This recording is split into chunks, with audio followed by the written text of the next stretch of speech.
Shalom, selamat datang di Gibeon Church. Di sini bukan tempat untuk orang sempurna, tapi tempat di mana kita semua disempurnakan oleh kuasa Injil dan kasih karunia dari Tuhan kita Yesus Kristus. Pada hari ini kita akan bersama merenungkan pertanyaan Katekismus Reformasi, dan minggu ini kita telah memasuki pertanyaan ke-16.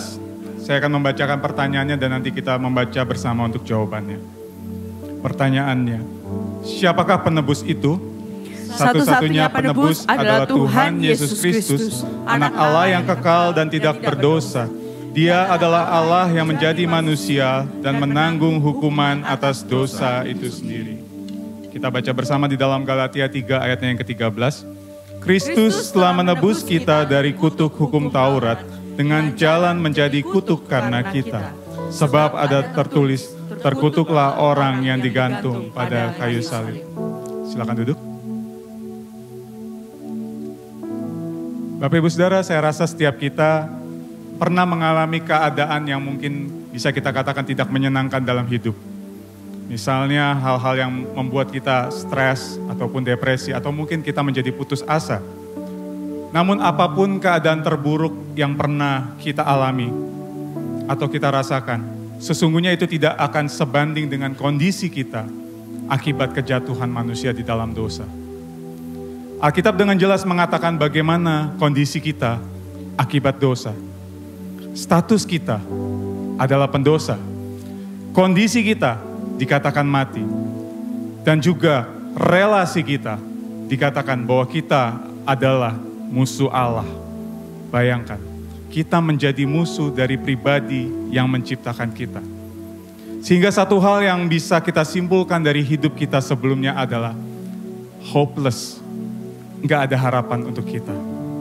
Dan bagian kita seharusnya adalah neraka, kematian kekal selamanya. Di dalam keterpurukan dan keberdosaan kita pun, kita cenderung untuk mencari cara dengan kekuatan kita sendiri untuk mengejar keselamatan itu. Salah satunya adalah dengan mungkin melakukan perbuatan baik sebanyak-banyaknya, atau mencoba mentaati semua hukum yang ada, dengan berharap bahwa dengan melakukan itu semua maka hutang dosa kita akan lunas. Namun sesungguhnya segala perbuatan baik ataupun segala usaha dengan mentaati hukum itu tidak akan pernah mampu untuk menyelamatkan kita. Karena sesungguhnya dosa bukanlah sesuatu yang berada di luar kita.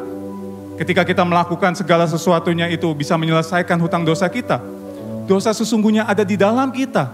Bahkan status kita dikatakan adalah pendosa. Dan kecenderungan kita adalah melakukan dosa. Sehingga hal itu semakin menegaskan akan ketidakmampuan kita untuk menyelamatkan diri kita sendiri. Dan betapa kita membutuhkan seorang penebus untuk menyelamatkan kita dari dosa. Bersyukur karena Allah berinisiatif untuk menyelamatkan kita. Dari sejak semula Allah telah merancangkan rencana keselamatan bagi kita. Melalui Yesus Kristus, anaknya yang kekal, yang tidak berdosa, yang sangat dikasihinya. Turun ke dalam dunia untuk menebus kita. Lalu bagaimana cara Yesus menebus kita? Dari ayat yang kita baca tadi kita tahu satu hal bahwa Yesus menebus kita dengan cara menjadi kutuk karena kita.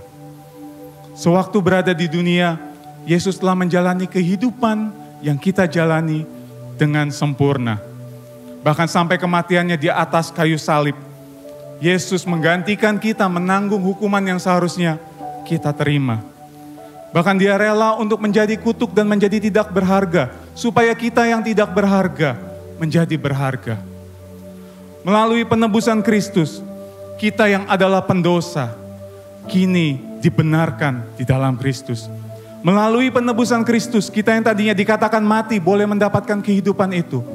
Dan melalui penebusan Kristus, kita yang sebelumnya adalah musuh Allah, kini menjadi anak-anak Allah. Sehingga tidak ada satu hal pun yang perlu kita tambahkan atau kita kurangkan.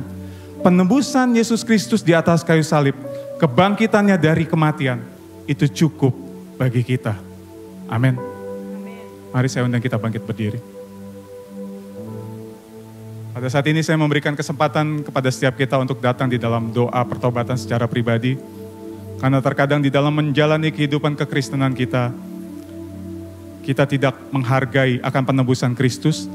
Terkadang kita mencoba mencari cara kita sendiri untuk menyelamatkan diri kita. Mari saat ini kita datang di dalam doa pertobatan secara pribadi.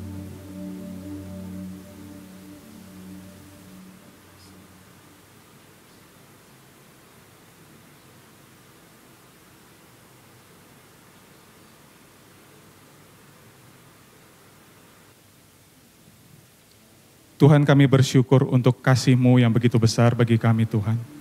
Yang telah menyelamatkan kami dari kematian kekal ya Tuhan. Kepada kehidupan kekal bersama dengan Engkau nantinya ya Tuhan. Hidup dalam persekutuan dengan Allah Tritunggal. Terima kasih Tuhan. Ampuni kami ya Tuhan. Karena di dalam menjalani kehidupan kami ya Tuhan. Kami terkadang lupa bahwa karya penebusan-Mu itu cukup bagi kami ya Tuhan. Ampuni kami Tuhan. Allah Roh Kudus, tolong kami di dalam perjalanan menuju keserupaan dengan pribadi Yesus Kristus. Tolong kami Tuhan. Di dalam nama Yesus Kristus kami berdoa dan mengucap syukur. Amin.